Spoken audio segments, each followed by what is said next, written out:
This is Boris Johnson with Ask Boris on LBC. I'm here for the next 45 minutes taking your calls.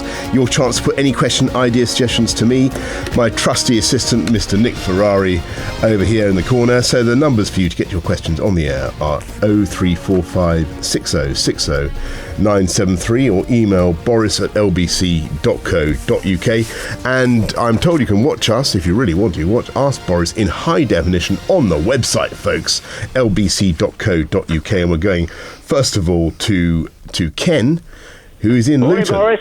Good morning, Ken. The thing I've been worrying about is if they're going to run the trains 24 hours at the weekends, Yes. when are they going to do the maintenance? Because they can't cope with the maintenance now, so with extra running... Yeah. Well, Ken, I think, as I'm sure many listeners will know... Be sure to speak into the microphone. Yeah, sorry, Ken, can you hear me? Forgive me. Yeah. As many listeners will know, we run, at the moment, we run the tube only, until late at night, and then we start again very early in the morning. The moment, the proposal is just to start 24 hours at the weekends. So that will leave us quite a lot of time in the small hours to continue with the maintenance. So it's not 24 hours then? No, it will be 24 hours over Friday nights and Saturday nights. So you'll still have the weekdays. So you'll have Ken, we're okay. You'll have respite, Ken. It's okay. You'll have respite during the week. Day nights when a lot of repair work and upgrading can be done. But there are plenty of metro systems around the world that do run 24-hour networks. There's no reason why we shouldn't do that.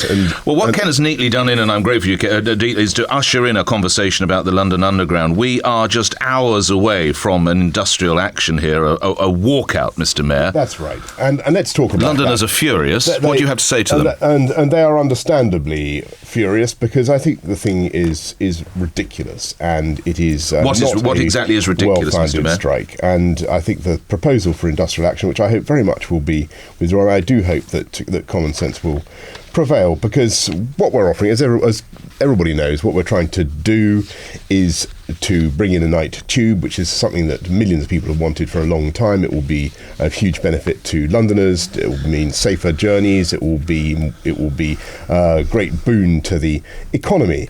And we're hiring more train operators, 137 more drivers. We're going to be taking on more staff. And what we're doing... No, but you're losing 850 elsewhere. And that's an entirely separate matter. But on the night tube, what we're doing... You are losing workers, though, aren't you? Upset them. On the night tube, what we are doing... And this is a strike specifically about the night tube, Nick. What we are doing is offering a very, very fair deal. And...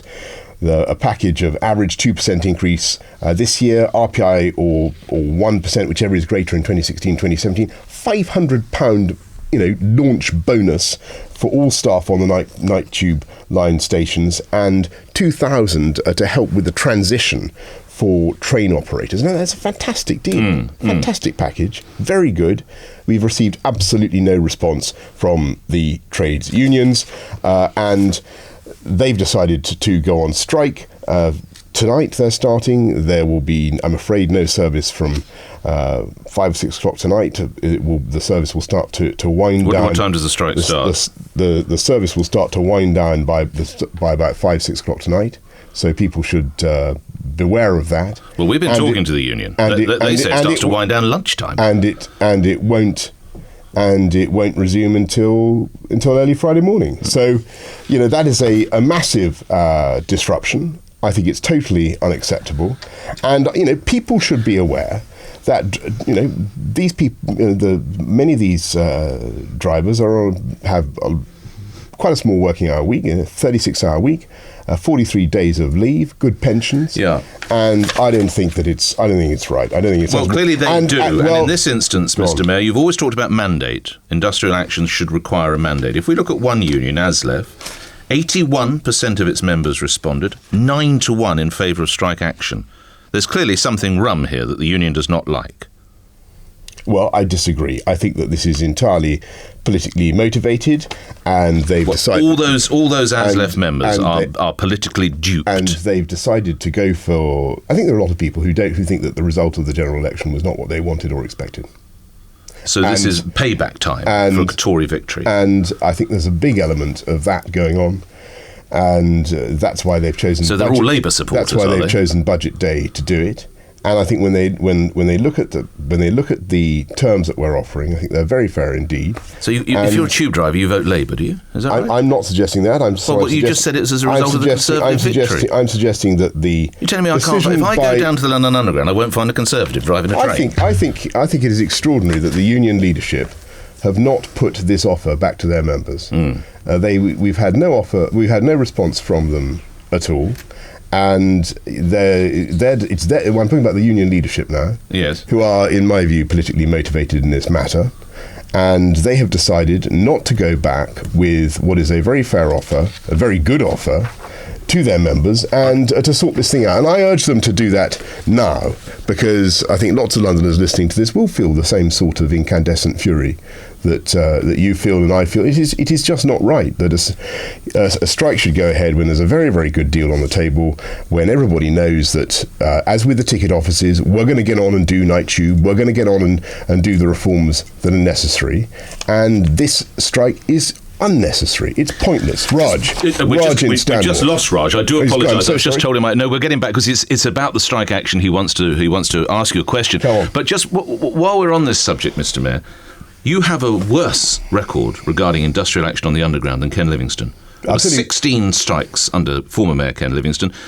2 roughly for every year. There have been more than 20 on your term, and you've not even reached full term yet. Well, let me tell you. Why are you so unpopular with tube staff? There's a very simple reason, and that is that I took the difficult decision, and I've modernised the system.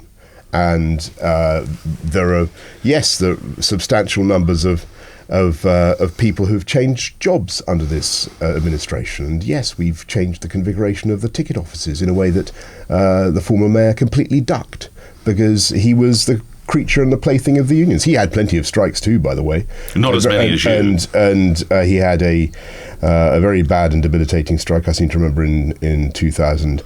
But don't you need to look to your tactics or your co-managers or whatever it might be if there's this level of industrial action, Mr. Mayor? Look, my view is that I'm afraid in the environment that we're operating in, most of the strikes, by the way, that you mentioned, would have been obviated by the reforms that we are bringing in.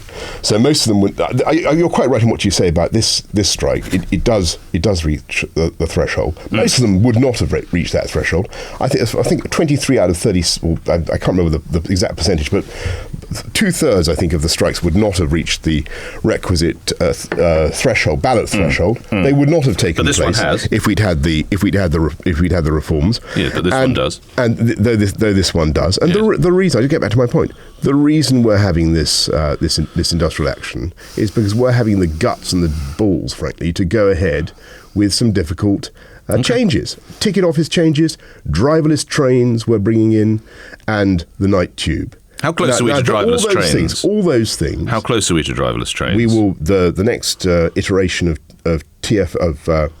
the new tube for London will be capable of completely driverless. But when is that? Is that 5 years hence, 10 years hence? That will be the Piccadilly line trains, and the purchasing begins in 2016. The procurement. So they'll be on the tracks. 5 years after that? I don't know the time. I think they're on the tracks by the end of the decade, but I can get back to you on that. I think it's by the end of this decade. And driverless trains on the Piccadilly line. Well, I mean, absolutely. No, they work brilliant. I use them on the DLR. They're fantastic. And it is the way forward. We've gone ahead with big changes and reforms to the tube. And yes, we have a situation in which, you ask me to cast aspersions. I think most of the vast majority of tube workers do an incredible job and vote Labour. Well, I didn't say that. Well, you implied. No, I said no, because it's perfectly obvious what's going on. This is a good offer that we've made to the union leadership, and they have not got back to us. And I think they owe it to their members to put this deal to their members and to come back to us. All right, let's talk to. We get another caller if we can. Let's go to Peter in Chiswick. Peter, are you there? Peter? No, we're having trouble with our phones. I'm going to have to take control of this. Let's go to Nick in Westminster. No, here he is. How have I got? James in Mile End, can you hear me? Yes. James. Yeah, right, go ahead, James. You're through to the Mayor. In the light of the Tunisian massacres of British citizens, do you feel that the British government has been negligent in their liaison with the Arab services and security services in Tunisia? Well, James, I don't have any evidence to suggest that the government has been negligent in that way. I think particularly after the commemoration yesterday of the 7/7 bombings, everybody's thoughts are very much with the families of those who've lost loved ones in Tunisia. And to the best of my knowledge, James, the government, the consular service, the Foreign Office has worked incredibly hard to meet the needs of relatives and to try to sort out what was an appalling, obviously not just a terrible massacre, but an appalling amount of confusion and distress was being suffered by families because they didn't know what was going on. And as far as I understand the case, they've really tried. James, where do you see the laxness that you're talking about? I'll tell you exactly. The Tunisian government have been totally negligent. Right. Where were those troops on the beach the day before the attack? There were 1,400 of them the day after the attack. Right. Where were they on the day? Where were they sitting? What were they doing? James, I'm afraid I can't answer for the military disposition of the Tunisian government. But look, he is only London mayor currently. Goodness knows where it might end. Obviously, what I would say instinctively is that it is difficult for any country to take the kind of preparations that we might expect in hindsight for a lone wolf, or I don't know how many of them there were, but a kind of an attack, a machine gun based attack of that kind. You have to be very, very provident indeed to be able to guard against that sort of thing by putting troops around beaches. And I'm sorry to say, James, I find it hard to blame the Tunisian authorities in quite that way. Let's come back to a story very much here in London. I think the next caller is about the tube strike, Mr. Mayor. Can we go sir, to... come on. Peter in Chiswick? Yes, we got him now. Go ahead, Peter. Peter Hendy. Peter, go ahead. Peter? Hello. How are you? Oh, I'm fine. I had a point to make. I did read in a newspaper that the perks for the tube workers were free travel, and it apparently, from what I read, it even goes as far as their lodgers. But the point I'd like to make is that I worked for Air France for 30-odd years. Yeah. And we had cheap travel offers or perks. And in due course, the French government decided they were taxable, and they started to tax them. So what you're That's suggesting is now what about this idea, Mr. Mayor? Some of these perks that this these Labour voting underground staff enjoy. You keep saying you're the one who's saying they've chosen today is because they were angry that there was a Conservative victory. I'm That's sorry. the point you made. Peter, will you forgive me, Peter? Angry. Sorry, I just want to talk to our guest for a second. Peter, just hang on a second. I just want to beat up Ferrari for a second. You're totally wrong. What I said there was a lot of anger in the room because the Conservatives won the general election. The automatic response to that is that clearly they vote Labour, and that is being manifested by the union leadership. By the union leadership, who are not putting a very good deal back to their members and are going ahead boneheadedly, pig-headedly with a strike today, which is absolutely unnecessary. Peter in Chiswick, listen, you're making a good point about Air France, who by the way have absolutely, my memory is a terrible strike record. Yes. What we have got is a long-standing arrangement now for the better part of this century that people who work for London Transport, for TfL, do have travel perks. Well, tax them. You could, but you'd have to redraw the whole basis on which they are employed, and it would undoubtedly cause a great deal of ill feeling when the marginal cost of this so-called perk is very, very small indeed. And I'm not proposing to do that now. People who work for London Transport do a fantastic job. Yesterday we remembered the incredible job that they did at 7/7 in going down into those tunnels. All the work that's done by tube workers. I'm not going to hear them beaten up in quite that way. They on the whole they do a brilliant job. I think they happen to be being very badly led today because they need to hear about the offer that we're making, and I think it's a very good offer. Just before we move to the next caller, have you responded to Lord Sugar, Alan Sugar's tweet last week? I'm afraid I'm not aware of Alan Sugar's tweet. Have you seen his tweet? I have not seen Alan Sugar's tweet. I now pass. Well, let me pass you the photograph that he tweeted. Yes, Exhibit 1. I did have the honour of meeting Alan Sugar and the other day. And I pardon my language, I apologise if children are listening. This is from Lord Sugar. What a bloody mess caused by that genius at Mayor of London. Taken 1 hour to move 1 mile, now stuck on embankment. Well, I had a long conversation. I had a long conversation with Lord Sugar, and it went like this. And I said, listen, I'm very sorry. We're putting in the improvements to the embankment in order to make it safer for cyclists. And I said, in the meantime, because he comes in from Chigwell, I said, in the meantime, why don't you use the tube? It's a fantastic system. It's going well. Well, it's not tomorrow, is it? Faster. Yeah, and it's in general. Well, how would you get in tomorrow? And apart from tomorrow, it is running better than ever before. Delays are down 40%, all the rest of it, and it's a fantastic zone. And he said, yes. He couldn't do that because, unfortunately, he was so famous that he got monstered on the tube the whole time, and he had to go by limo. And he said his wife and family were okay to use the tube, but not him. He said, and that I thought was a very interesting. Well, it might be very revealing about Lord Sugar. But what about the problems? London, it is a car park on the embankment at the moment, Mr. Mayor. You must be aware of this. And just to remind listeners, this is this cycle superhighway, which is costing hundreds of millions of pounds, that will reduce the embankment to one lane east-west and one lane west-east. Quite seriously, I have a great deal of sympathy with Alan Sugar and you and everybody else, and actually people who are coming in from the whole Essex way. Of course, I'm coming from Essex. I'm not talking about you in this particular case. Okay, others. There are other people involved in this, and there's no question that the gating system we're having to employ to get the cycle superhighways in is causing aggravate. It's causing it's stress and irritation, and I can understand and that. Pollution. And quite possibly pollution. It will all get much, much better as soon as we've got the scheme in. Which is? And that will be by the spring of next year. I do apologise. We've got to endure this until the spring of next year. Bits of it will get better earlier than that. But I promise you it's in the interests of the city, and it will... Well, it's obviously in the interests of cyclists. How is it in the interest of the city? Well, because I think that most people in London do want their city to be cleaner and greener and a great place to live. And they do, and polls overwhelmingly... If I've got a white van and I'm a plumber and I have to run around town... Polls overwhelmingly show that they want a city that is cycle-friendly. And if you're a white van man, you don't want an environment in which you feel constantly at risk of colliding with cyclists and injuring them. I don't want an environment where I spend an hour doing a mile on the embankment. Yes, and I've explained... I've got to go and put a ladies' toilet in. I'm a plumber. How am I going to do that? I'm not making my appointments. And I've got someone else ringing up because their sink's blown, the tap's blown. Extremely lucky customers.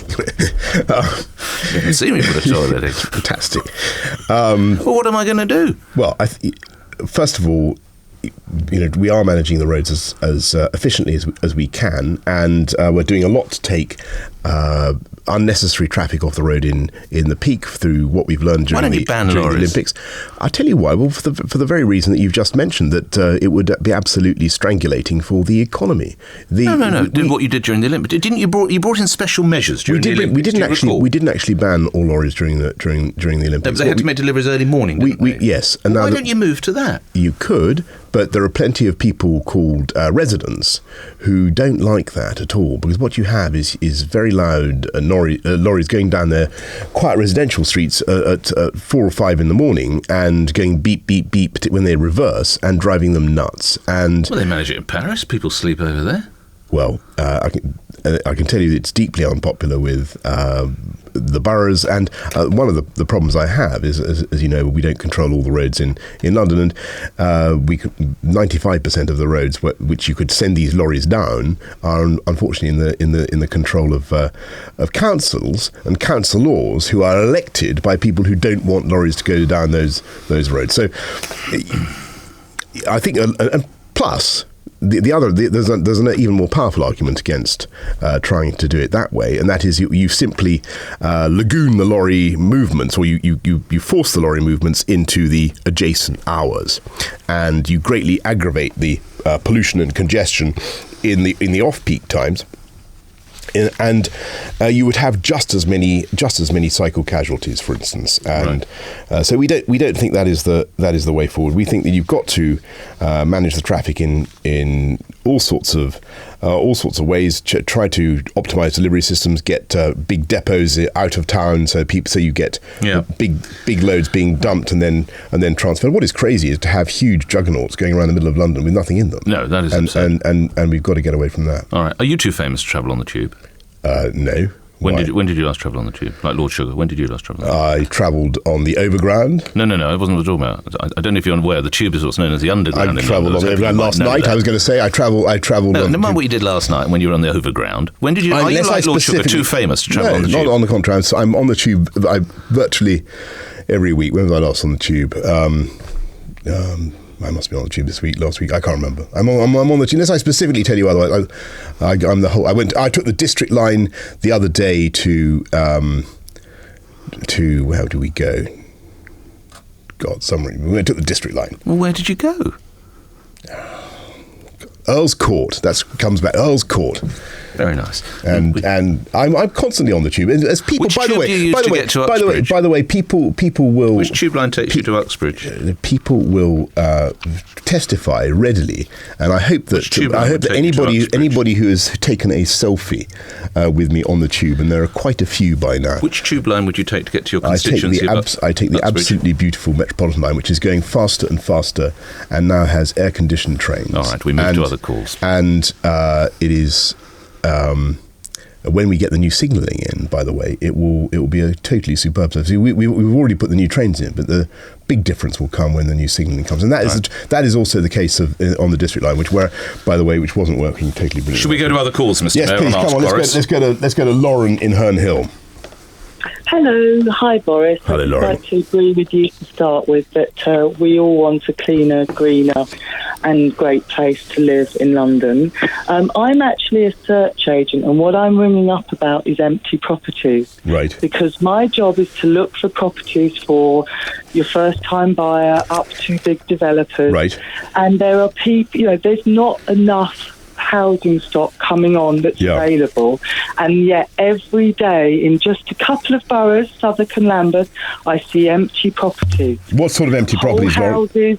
Big houses that belong to the council, houses that belong to individuals, and it seems that nothing is being done about it. Well, my question is, what do you think we can do what can you do about this? Well, it's very interesting you should say that, because the number of empty properties is down to the lowest level since the 1980s, as I think perhaps even the 1970s. Who's a record of that? Well, we are in. Because I see it every day, and I see these properties year in, year out.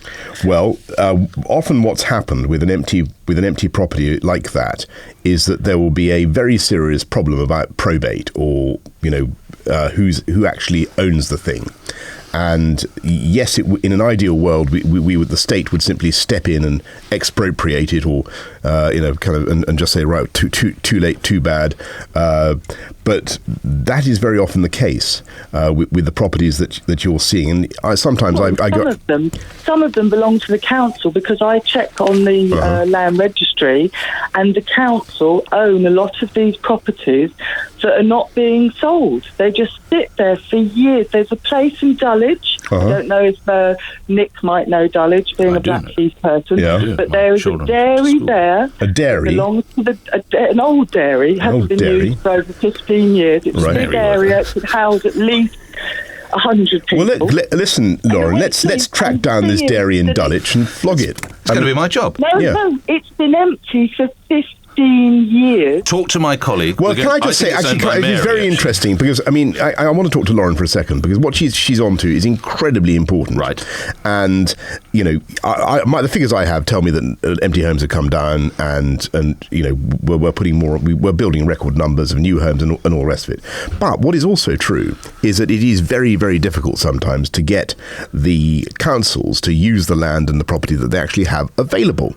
And one of the things that we're getting going now is the London Land Commission, whose objective is to pool all this stuff that's owned by the NHS or the MOD or TfL or actually whoever, all the public bodies. But the big owners are the boroughs. They are the £600 gorilla here. They have the land, they have the property, And if what you say about the Darien Dulwich is true, that will bolster our argument, right? Because that kind of land needs to be made available. All right. Well, we'll talk to. We will get onto that, by the way. I'm going to get my team. Lauren, please speak to one of my team. We're going to go to the next caller. If you want to say that name, Mr. Mayor. Yes, sorry. Thank you very much. We're going to Darren in Sevenoaks. Hello, Boris. Hello, Nick. Hello. Good morning, Darren. Morning. Boris, 2 weeks ago, the Rotherhithe Tunnel was closed because of an incident. Right. Now, that's got a width restriction and a height restriction. So the volumes of traffic going through there are less than, say, the Blackwall Tunnel. Yeah. Yet the whole side of London was paralysed for most of the day. Now, we desperately need more river crossings. We need at least 4. Yeah. And we need 4 quickly. And I don't mean a cable car, and I don't mean a ferry that's a waste of space as well. Yeah. Instead of wasting money on cycle lanes that are going to be empty as soon as with rain, we need more river crossings. Well, you're right. You're right. So that the arteries that people are travelling down to get to those, to get to the crossings that we have, are where people are getting killed. Yes, and we should, and we will do. And don't forget, Darren, that we're going ahead by 2020 with a new Blackwall 2 tunnel. So it'll be built by 2020. Well, yeah, absolutely. We are 2020 opening in 2021. It should be there. Boris, we don't want to have to pay for the privilege as well. And wait, Darren. And we're going to have a new crossing at Belvedere and at Galleon's Reach, and of course and another crossing, because you want 4 and you're going to get one, of course, a second Dartford crossing. So there will be a huge expansion in bridges. Now, one thing I would like you to think about. Can I just go ahead, Mr. Mayor? Finish, because all 3 of the new river crossings are being considered now between TfL, DFT, and the Treasury, and we need to get them going. You're right that they need to be got going fast. One thing I think that would make a great deal of difference would be if we stop the nonsense of bringing these huge boats up into the middle of London, because that necessitates the construction of gigantic bridges in East London, or bridges with bascules like Tower Bridge, which is I think. Will they be toll free, Boris? No, they won't be toll free, Darren. They will. Why? Because we need to build them, and the obvious way to finance the construction of these bridges is by charging the users. How come if I live in West London, I only have to go about 5 yards and I can cross the river free? Should I live in East London, I have to drive for the best part of my life, the time it takes to put my child through college, and pay £2.50 for the privilege? London's bridges were historically built on tolls. The first London bridges, you will remember where we are now, Darren, where we find ourselves today. The first London bridge was constructed by John de Colchurch from memory. It was constructed entirely on tolls. We would have no London Bridge if it wasn't for tolling, and that is what we are going to do to build the river crossings that you want. But Darren, the thing I'd like to everybody to think about is, do we need these gigantic boats? Because if you massively increase the cost... Do you mean these big cruise liners? Big ships, tall ships, all this sort of stuff, and they come all the way up the river. But the historic tall ships, people like to look at them. They do, but the result... I just want to... But this is a very good subject for debate, because the result is that you have to spend absolutely hundreds of millions, if not billions, on bridges that are huge. Like the Dartford crossing. Like the Thames Gateway Bridge, or the Dartford crossing. Yeah. Huge, have massive land take that hugely disrupt the environment on either side, and the obvious. Why don't we tunnel? The obvious. Well, you could tunnel, and we're going to have a rail tunnel, for instance, at Barkingside. But if you're going to have bridges, well, we won't. We'll have tunnels.Ve solved it. Well, you could go for tunnels, but if you're going to go for bridges, which is what people prefer and which are cheaper, then you have to go for absolutely colossal expense. Right. And some of the tunnels that we would be proposing in the east of the city would be very, very long indeed. They'd be, because you've got a long stretch of water to get underneath. And I think the point I want to make is I think that it's time we considered not having these colossal. They add very little, I think, to the London economy. Yes, it's nostalgic and it's. Hang on, what about your river bridge? My river bridge. Yeah. Most bridges involve a river. No, your garden bridge. I'm so sorry. Yeah, that's why they're called bridges. Yeah, garden bridge.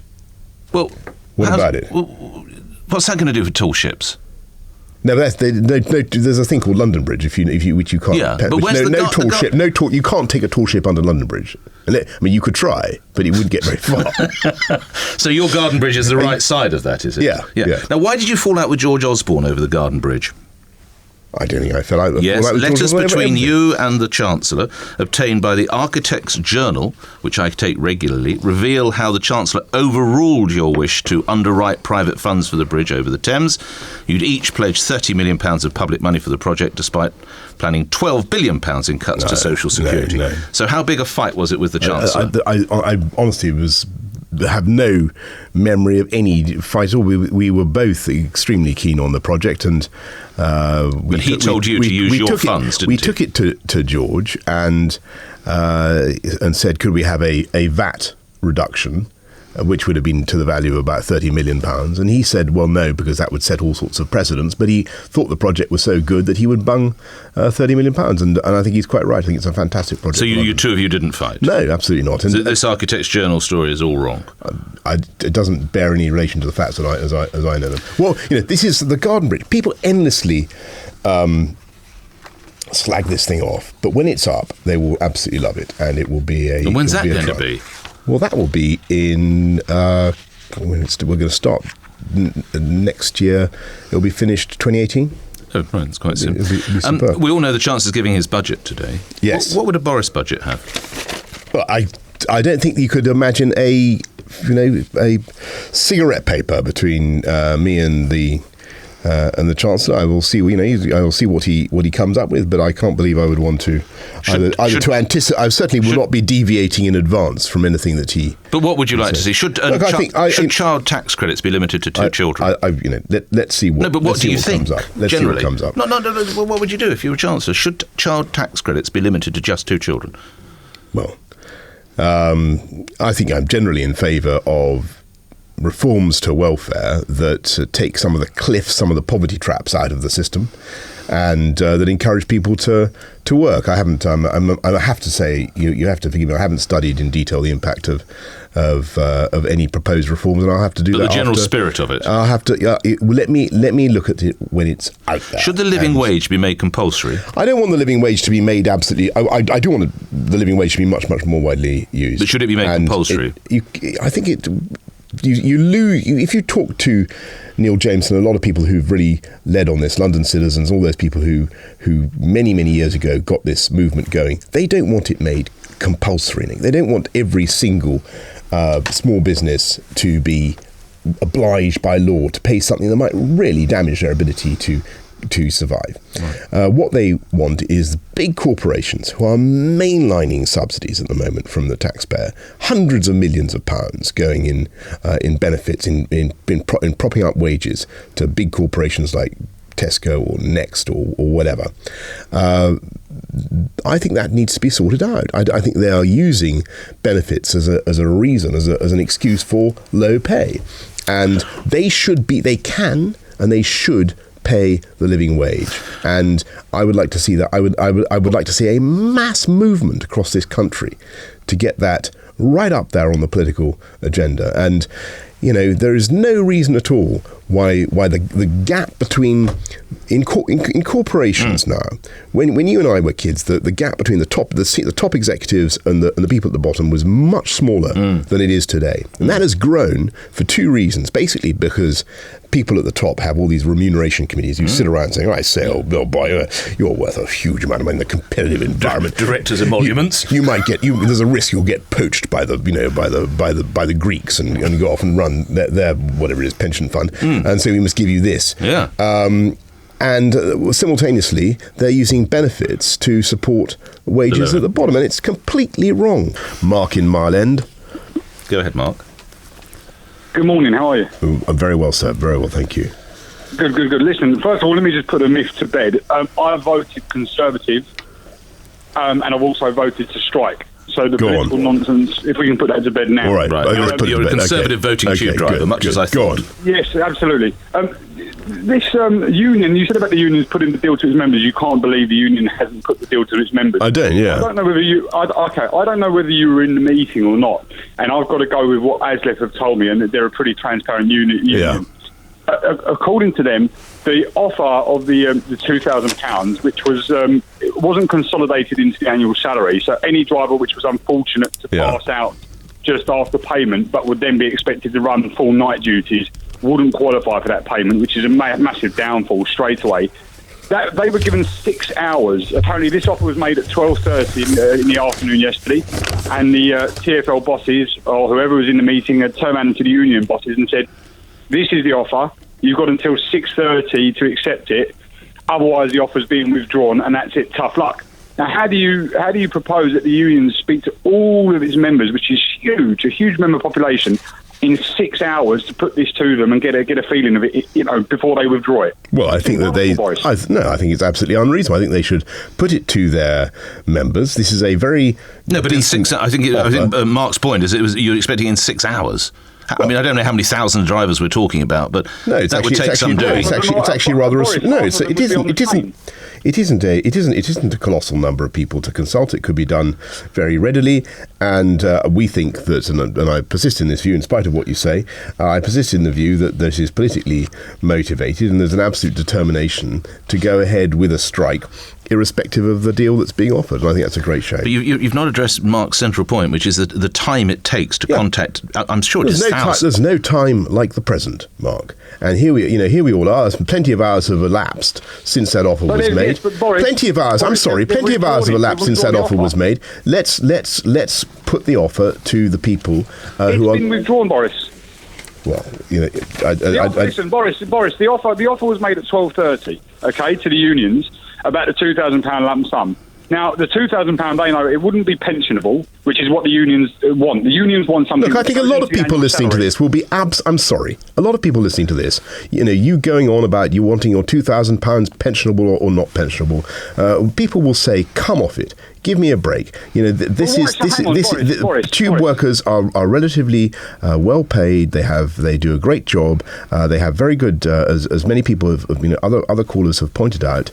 By and large, workers on London Underground and other parts of Transport for London do get perks and privileges that others do not get. This is a very handsome offer to cover the change to a night tube, and I think it's ridiculous that it is not being put Boris, to the members.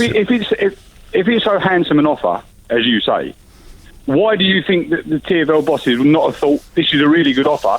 We're sure they're going to accept it. Let's give them more than 6 hours. I mean, half of the union members, at the time the offer would have been made and the time the offer would have been closed, would have been out there transporting Londoners around. I think this is and wouldn't have been able to hear about it. This is completely feeble stuff. There had been plenty of time to put this offer to the relevant part of the workforce, and I think it's a great shame that it hasn't been done. I think the only conclusion I can draw from it, Mark, is that there is a determination to go ahead with this strike, and I can tell you this: there is the offer.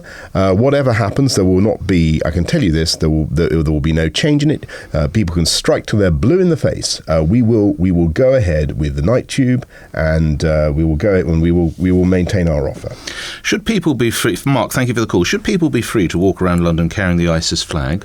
Well, I don't like people carrying the ISIS flag. I think that obviously the Commissioner's spoken about this, and the decision was taken not to arrest the person in question. Was that the right decision? As I understand it. Look, it's not for me to make operational decisions on behalf of the police, but I've made my views plain. I don't want people waving the ISIS flag. That man should have been nicked. Well, I think, you and I aren't in the position of the officers concerned. We can't judge whether he was doing it in a way that was deliberately provocative. So if you're not provocative, you can carry the ISIS flag?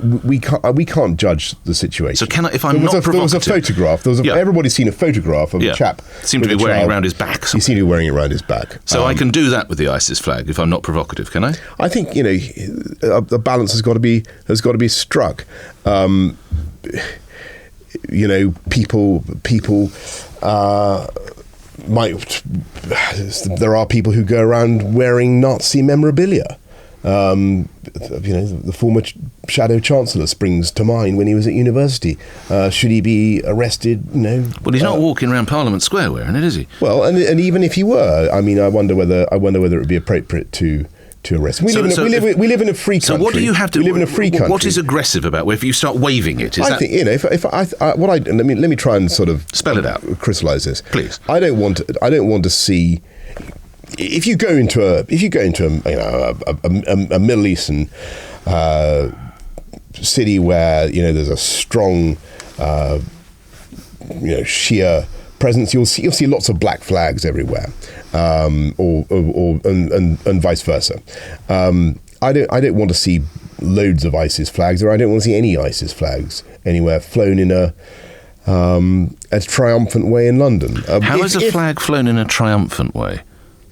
Or in any way? How about that? But you can wear it on your back. Look, a decision was taken by. Why don't we just ban the flag? Well, because we live in a free country, and I think it's. I think you'd have to have primary legislation to designate certain,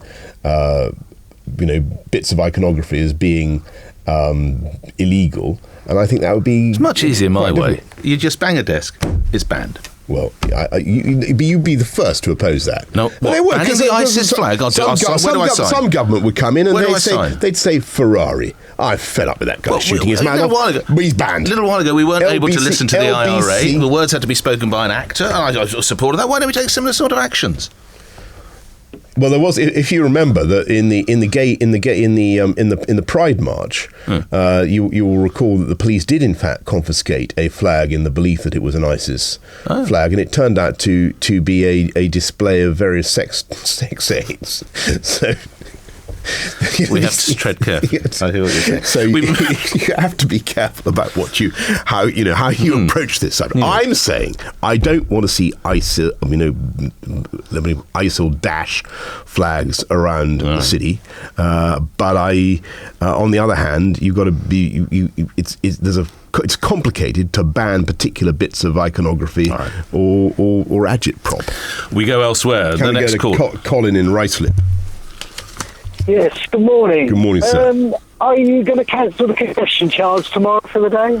I don't think we'll be cancelling the congestion charge, Colin, because for the reason that we think that it will, obviously there will be heavy pressure on the roads anyway, and to cancel the congestion charge would, I think, be to invite very serious amounts of traffic. Quick response from the delays in the expense of the cycle highway, I suppose. In addition to that, yes, Colin, I'm going to put my hands up to that. Okay. Yes. I remember the day when they used to make London parks open during train strikes. They used to open the parks so that cars could park in there. They did everything they possibly could in those days to ensure people could drive in. Now, apart from shooting out the tyres as they drive across London bridges, we do everything we possibly can to stop them. Colin, thank you. We go to another caller. Thank you, Colin. We go to Tony in Manor Park. Yeah, hello, Boris. Good morning. Good morning, Boris. Boris, what it is, I'm a firefighter, and I've been a firefighter for the last 29 years. What it is, you refused to give us back our 13 machines, and I just want to know why you actually done that, because we had a newsletter from our chief officer telling us that we were getting them back. Yeah. And then you stepped in for some reason and stopped it. Well, I haven't seen the newsletter that you refer to, Tony, but what I can say is that we have to administer very tight budgets according to the results that have been achieved. You confiscated these 13 fire engines. Boris, the budget has nothing to do with the 13 fire engines. The 13 fire engines are taken from the dispute. The dispute is now over. It's got nothing to do with the budget, nothing whatsoever. Well, the issue is the effectiveness of the London Fire Brigade, and London's Fire Brigade has been stunningly good at reducing fires and reducing deaths from fire, and I congratulate firefighters across the city for what they are achieving, and that has been. Tony, can I just finish? That has been achieved even with, as I remember the case, the 13 machines being effectively sequestered for use in case of emergency in a case of strike. Now, the question is, where are they? What is the? They are in the possession of the fire brigade, or in possession of the LFIPA, I should say, and I can't give you the specific locations of them. But why can't they have them back? Well, the objective. So they've gone. They weren't actually requisitioned, were they? They were taken. Well, they're there for the protection of Londoners in the event of a strike action that means... But we're not facing any strike action, are we? No, That's but... right. The dispute is over. Yes. Yes, so thank you, Tony. The dispute's over, as the firefighter's telling me, of 29 years' service. Absolutely, and the objective is to keep fires coming down and deaths from fire coming down. Give them back their fire trucks then. Whilst maximising the return for the taxpayer. But I don't see why not letting them... How is the tax... We've bought these things, so they're sitting in a car park. No, that's not true. I'm almost certainly we've rented them, actually. Can I jump in a minute? Yeah, Tony, go on. What it is, you've taken those 13 machines and you're saying it's a benefit to the taxpayer, but you've got all those firefighters sitting down doing nothing. You're paying them. That doesn't make sense, what you're saying. It really doesn't. It's got nothing to do with the budget. We need you need to give us back the engines. Well, right? So we can function the way we need to function. As you say, we're doing a very good job. We do a better job with those machines. Well, my information is, and I'm sorry to disagree with you, Tony, but my information is that you're doing a brilliant job, and you don't necessarily need those machines, and we've proved that. So they're not getting them back.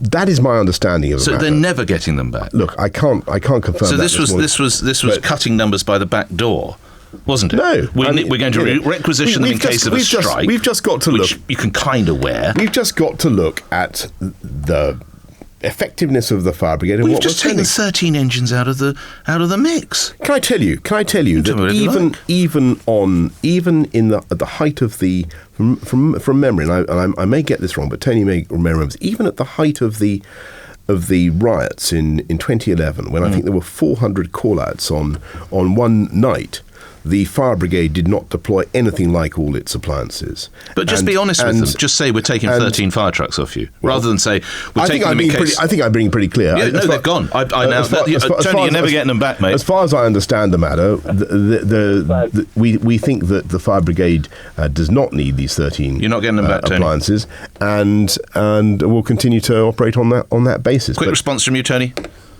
Well, I basically think it's disgusting because basically what you're saying there doesn't make sense, in other words, because you, as I explained to you, you've got firefighters sitting doing nothing. Without a fire truck. What are you going to do with those? Well, careful, he'll fire them. If you're not giving back the machines, what are you doing with the firefighters that are sitting doing nothing? What are you going to do with them? Well, I don't believe that the firefighters are really sitting doing nothing, but obviously if they are sitting doing nothing, then we'll have to see what they're up to. But I don't think that's an accurate description of what's going on. Well, let's try one last call if we can, Mr. Mayor. Where are we going? We're going to go to Vanessa in Piccadilly.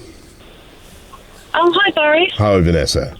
Hello, Nick. Hi. Boris, a quick question. The cycle superhighways that you're building and causing chaos for everybody in London who drives a car or a van or a lorry. Yes. If these cyclists come into a lane which isn't a cycle lane, does that mean they get a fine, like if we veer into a cycle lane? Well, it's a very good question, and Nick asked me that the other day. We're looking at that, Vanessa, and Nick will say, you're looking at that? Does that mean it's going to happen or not? And the answer is, we haven't yet decided. Sometimes I need to anticipate. Funny. I need to anticipate his interjections. Sometimes he's a bit slower than he used to be.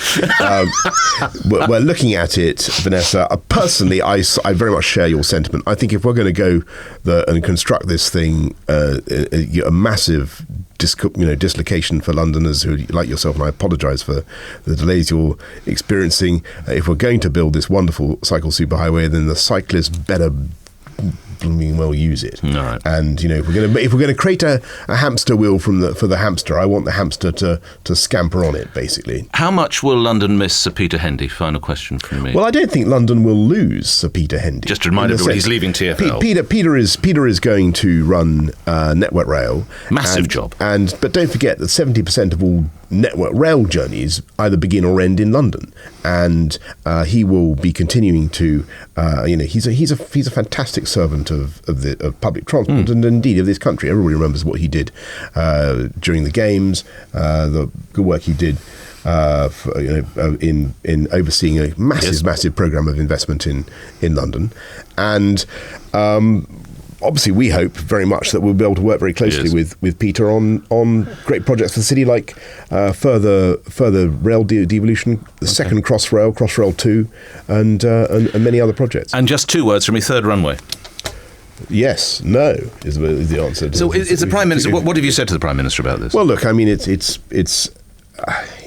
obviously a very difficult question, but but what did you say to the Prime Minister about this? Nothing that listeners haven't heard me say many times before. And what was the Prime Minister's take on it? Well, I think it's a difficult decision for the government to make, but there's no Western developed society that will be imposing a real reduction in quality of life on 320,000 people, which is what would be involved. And you sense the Prime Minister's support. And I think that, I don't know, and it would be rash of me to guess, but I think that argument weighs very heavily in Downing Street. I think people do understand that basically Heathrow, yes, if you just wanted to turbocharge the UK economy, 4 or 5 runways at Heathrow.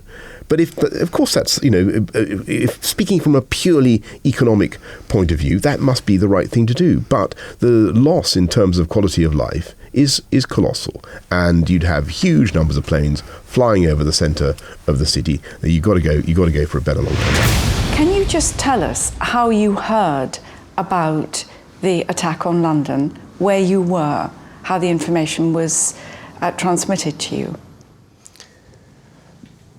On the 7th of July, I was in